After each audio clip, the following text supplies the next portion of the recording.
Boa tarde, gente. Aqui é o professor João, né? Eu tô gravando esse vídeo, essa aula assíncrona para repor a aula de literatura que a gente não teve. Né? Começo pedindo desculpa que eu fico um pouquinho acanhado sempre que eu tenho que me gravar. E a gente vai falar um pouco hoje sobre o pré-modernismo. Vai ser uma aula um pouco mais curta, né? Porque a dinâmica de um vídeo gravado é diferente de uma aula presencial, ou mesmo de uma aula por live, né? Uma aula assíncrona, então vai ter um ritmo um pouco diferente. Eu vou tentar falar pausado e explicando, tentar não me perder aqui, né? Se ficar um pouquinho confuso, eu não vou editar, não sou bom em edição, então se peço perdão por qualquer coisinha.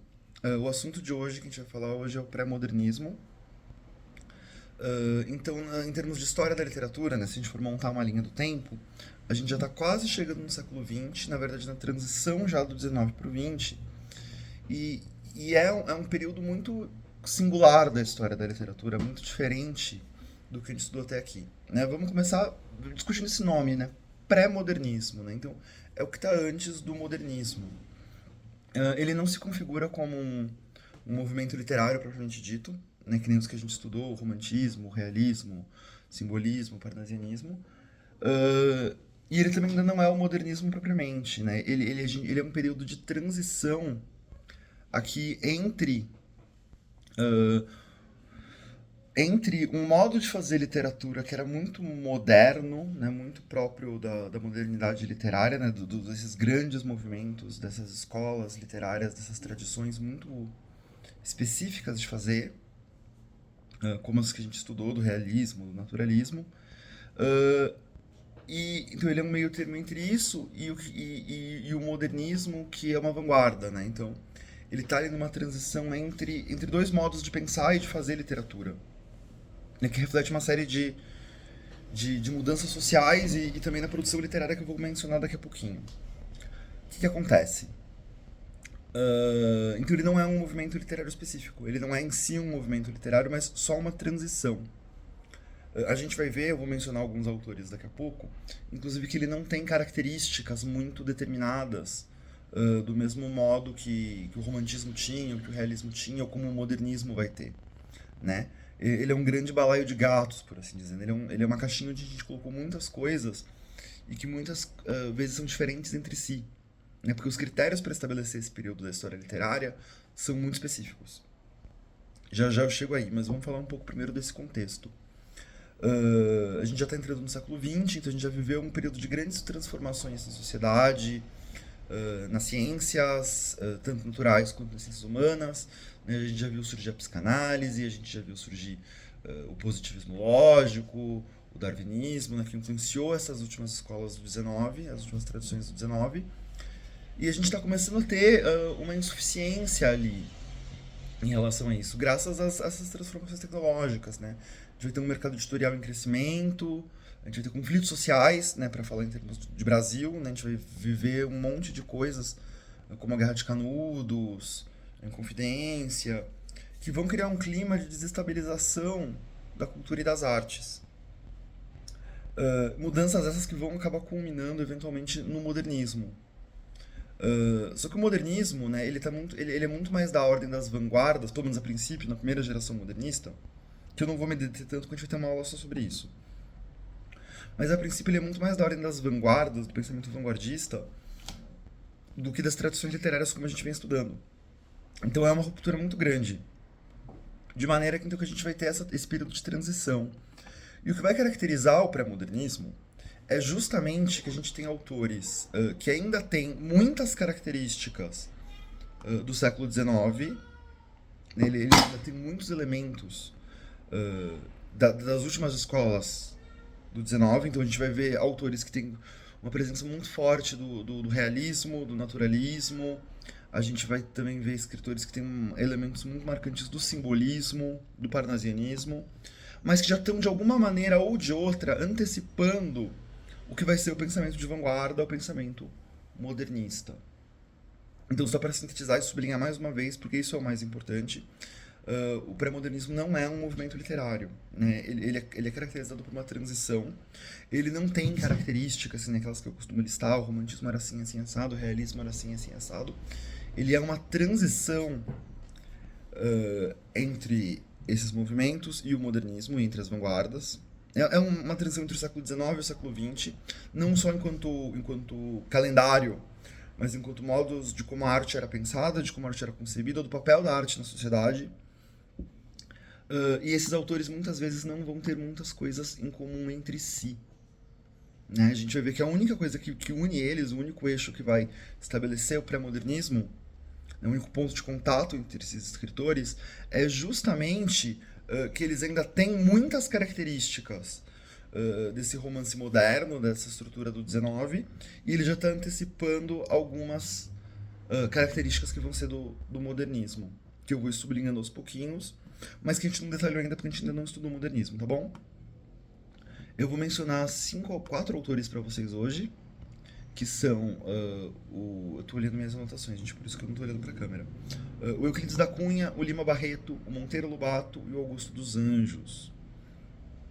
Eu vou falar um pouquinho sobre cada um deles, sobre as principais obras e as características deles, e sempre tentando sublinhar justamente essa passagem, né, esse hibridismo entre 19 e 20, tá? Vamos começar pelo Euclides da Cunha, que é um dos mais interessantes e é um dos mais lembrados e mais celebrados escritores quando a gente pensa em pré-modernismo. O Euclides da Cunha, por formação, ele era jornalista. E ele exerceu essa carreira como jornalista. Ele trabalhou no Estado de São Paulo, que é o jornal que deu origem depois ao Estadão. E ele foi mandado em algum momento da vida dele para cobrir um certo conflito ali, uma coisinha estranha que estava rolando lá no Nordeste, que nada mais, nada menos que é a Guerra de Canudos. Só que a gente tem que ter em mente, né, que o modo como as pessoas viram a Guerra de Canudos na época não é o modo como ela chega pra gente na história. Né? A gente olha para esses acontecimentos do passado com os olhos de hoje. Então era um conflito meio indefinido, com razões muito complexas que tinham a ver com política e com essa transição do Brasil Império para o Brasil República. E tinha uma figura religiosa liderando, né, o Antônio Conselheiro. Não vou detalhar tanto essa parte de história, mas acho que vocês estão um pouco familiarizados. E o Euclides da Cunha vai ali, mandando ele para cobrir, para ser correspondente da Guerra de Canudos. Então ele está ali, muito próximo da guerra, dos acontecimentos dela em tempo real. E de fato ele vai escrevendo para o jornal, isso vai sendo noticiado. E em contraparte ele vai escrevendo um diário, relatando, né, que não é a princípio publicado, né? É um diário íntimo, razoavelmente independente das notícias que ele está publicando, que tinha inclusive as impressões e as análises, a leitura social que ele fez da Guerra de Canudos. Então não era só noticioso, como também era um pouco ensaístico, um pouco elaborando aquilo ali. E depois que a guerra acaba, quando ele volta para São Paulo, ele escreve um livro chamado Os Sertões, baseado nesse diário. Não é importante que a gente lembre disso, que Os Sertões ele não é o diário. Né? É um romance, é um texto relativamente ficcional, né? Tem um pezinho de ficção ali, escrito com base nos diários. Então Os Sertões, ele se caracteriza principalmente, e isso torna ele uma obra muito interessante na nossa literatura, e que é o que vai antecipar o modernismo, sobretudo, meio híbrido. Ele tá aqui, ele tem um pedaço meio literatura, meio ficção, e ao mesmo tempo ele é jornalístico e histórico, ele é registro. Então ele é elaboração ficcional e registro ao mesmo tempo. Tanto que muitos historiadores vão conceber Os Sertões como um documento histórico, não apenas só como um texto literário. E o que tem nesses Sertões? Como eu falei, não é meramente noticioso, né? Não é um livro de história relatando aconteceu assim, assim, assim, assado, no dia tal foi isso, no dia Y foi aquilo. Né? Não é meramente noticioso, mas é uma elaboração. Né? Ele tem várias partes, 3 partes, que é a terra, o homem e o conflito. Em A Terra, né, que é a primeira parte, ele é muito voltado em descrever o cenário. E ele vai falar muito sobre o sertão nordestino e as características. E na parte O Homem ele vai querer descrever como são as pessoas que vivem ali, né? Criar um arquétipo pro povo sertanejo, pro povo de Canudos. E é importante que a gente perceba, sobretudo relacionando... Eu vou pausar um minuto. Perdão, a gente teve um pequeno corte, né? Eu tive um probleminha aqui, eu precisei pausar o vídeo e eu não sei editar, então esse corte vai ficar grotesco. Mas paciência. Então, como eu tava falando, essa relação entre a Terra e o homem, né, entre as duas primeiras partes que vão compor esse livro, vai ter um viés meio determinista. Do mesmo modo como operava o naturalismo, que a gente já estudou. Então, justamente tentando condicionar um modo de ser a um espaço.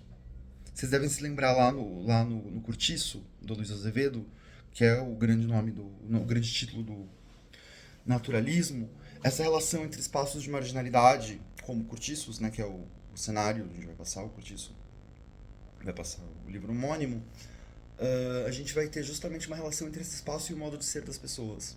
Né, como se naquele espaço obrigatoriamente fosse gerar pessoas assim.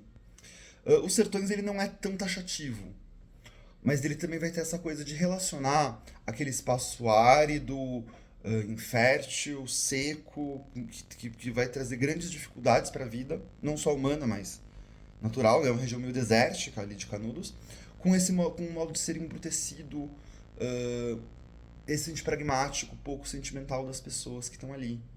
E ele vai apontar isso com uma relação causal para a terceira parte, que é o conflito. E o conflito, propriamente, ele é mais narrativo, né? Os interiores são meio descritivos, e que vai narrar de fato Canudos e o papel do Antônio Conselheiro, e tentando linkar isso com essa simbiose das duas partes. Né? Então a gente vai ter um viés aqui meio determinista, e que tem uma base muito forte. Lembram que eu falei para vocês que o pré-modernismo ele ainda vai estar muito arraigado, ele ainda vai estar muito linkado com os movimentos literários do século XIX, né? Isso em cada autor vai se dar de uma forma. No caso do Euclides da Cunha, é justamente com o naturalismo. Então a gente vai ter muitos elementos ali da estética naturalista, não só desse pensamento que é meio determinista, mas também em relação à linguagem, né? Uma linguagem embrutecida, que não vai ser ali rica em metáforas e figuras de linguagem, mas é uma linguagem que se propõe a ser científica e objetiva, tanto por esses ideais meio positivistas da ciência, quanto pelo teor jornalístico.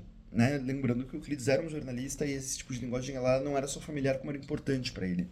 Ele acreditava em produzir um texto que tivesse guardadas as proporções de ser literatura, porque ele vai conceber os Sertões como uma obra literária, mas que tivesse algum grau de objetividade, que está muito ligado, né, justamente ao naturalismo e em algum grau ao realismo.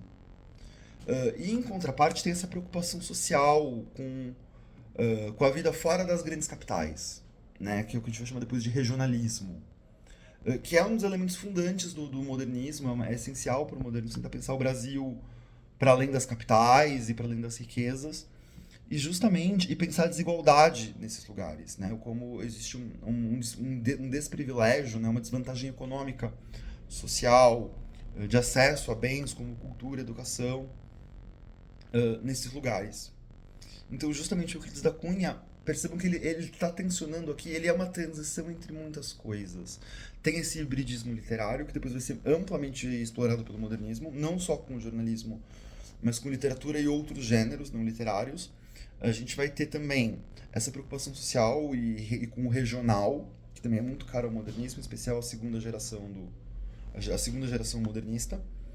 E ao mesmo tempo, uma linguagem e um modus operandi muito atrelado ao naturalismo e ao realismo do XIX. E eu acho que isso elucida de uma maneira muito profunda e muito clara o que é o pré-modernismo.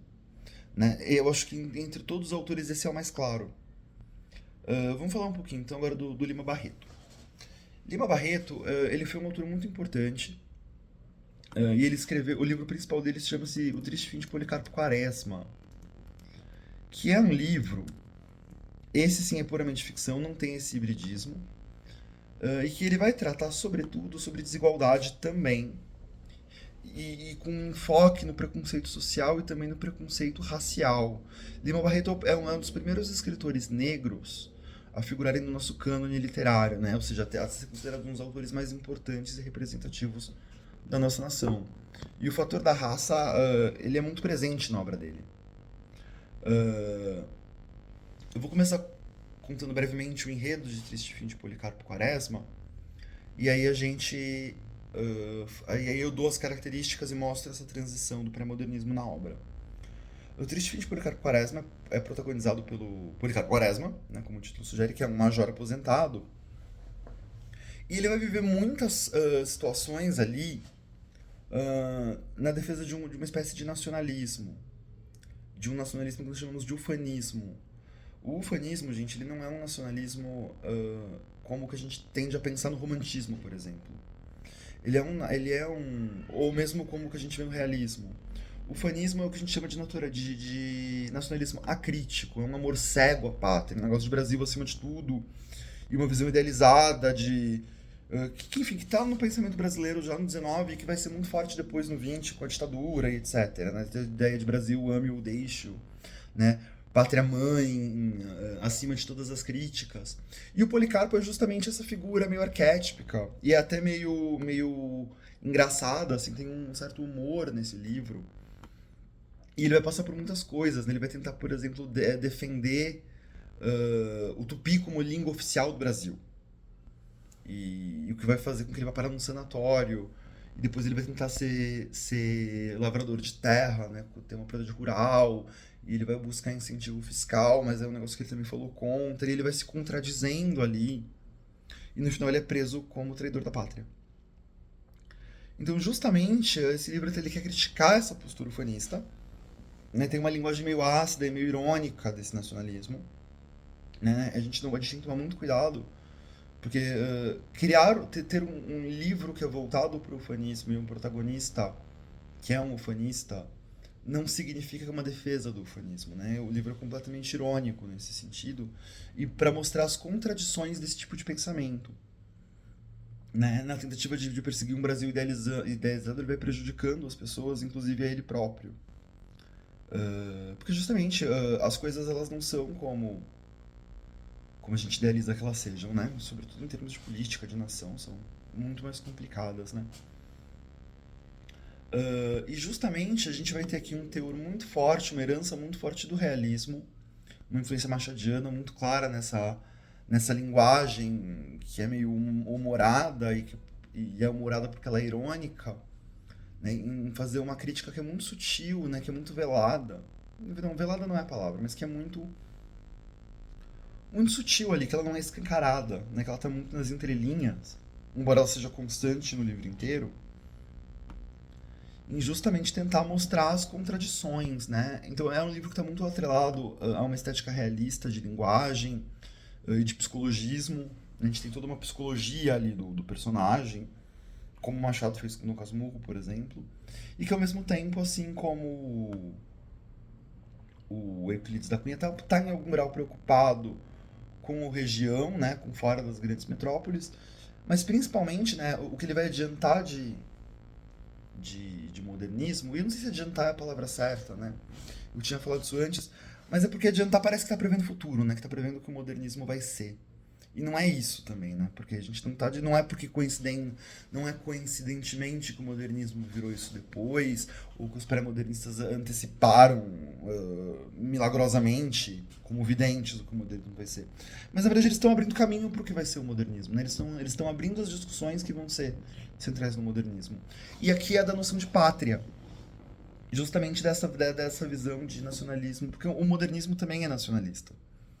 Mas não é um nacionalismo como um nacionalismo romântico. O romantismo, sobretudo a primeira geração, ela é um pouco ufanista, né? Pensando no Brasil ideal, ali no indianismo. E o modernismo ele surge com uma crítica ao projeto romântico de nação, né? E propondo uma alternativa de projeto de nação, que eu não vou detalhar aqui porque a gente vai estudar modernismo depois. Mas o Lima Barreto está fazendo um pouco isso, né? Propondo uma alternativa nacionalista para um nacionalismo ufanista. E isso é um pouco que vai sedimentar, que vai abrir espaço para essa discussão no modernismo. Ok? Tranquilos, então, quanto a Lima Barreto. Vamos falar agora um pouco do mais polêmico aqui, né, que é um autor que desperta grandes discussões, e não por acaso, que é o Monteiro Lobato, né, que foi e é e tem que ser uma figura muito polêmica na nossa literatura. Né, ele é lembrado geralmente por três coisas, né, o Monteiro Lobato: pela literatura infantil, nesse título Pica-Pau Amarelo. Ele é lembrado pelas críticas que ele fez em vida ainda ao modernismo. Ele foi contrário à Semana de 22, ele escreveu o texto de crítica em jornal, criticando a Semana de 22, em especial a obra da pintora Anita Malfatti. E ele também é lembrado por ele ser extremamente racista. E de fato a obra do Monteiro Lobato ela é muito, muito racista. Mas o que eu vou discutir do Monteiro Lobato, e trazendo essas questões, né, todas as três, na verdade, elas vão convergir em algum lugar, mas eu vou comentar um pouco a obra adulta dele, né, ou seja, não o Sítio do Pica-Pau Amarelo, mas em especial os livros dele como Cidades Mortas ou como Urupês, né, que são livros de contos. São contos que se interligam entre si, ele cria todo um universo e um número de personagens que vão se repetindo, que vão reaparecendo. E ele vai criar um personagem cujo nome é muito familiar, porque ele até virou expressão depois, que é o Jeca Tatu. O Jeca Tatu, ele é esse arquétipo de caipira. Sabem essa imagem que a gente tem do Chico Bento, por exemplo? Tudo isso vem do Jeca Tatu. Então, que é o homem do campo, meio preguiçoso, inculto, até levemente engraçado no modo de ser. E essa é a representação que o Monteiro Lobato vai fazer. A literatura do Monteiro Lobato, assim como a do Euclides da Cunha, ela tem um grau de regionalismo e ela vai antecipar muito, ela vai abrir muito caminho para essa discussão do regional também. Só que no caso do Monteiro Lobato, ele está falando do interior do Sudeste, né? O interior de São Paulo, o interior de Minas. É isso que ele quer representar. E ele quer mostrar justamente a questão do atraso rural, no sentido de privações de direito, de desenvolvimento, desculpa, gente, da ausência de desenvolvimento, de investimento, de oportunidade ali. Então existe uma questão da valorização e também uma demanda muito forte pela modernização do Brasil, né, de chegar progresso, né, que é uma visão meio positivista também de progresso, de fazer chegar progresso ao interior, né. Porém, a maneira como ele vai fazer isso é extremamente complicada, né, porque o Jeca Tatu ele é criado justamente como crítica e como defesa do povo rural.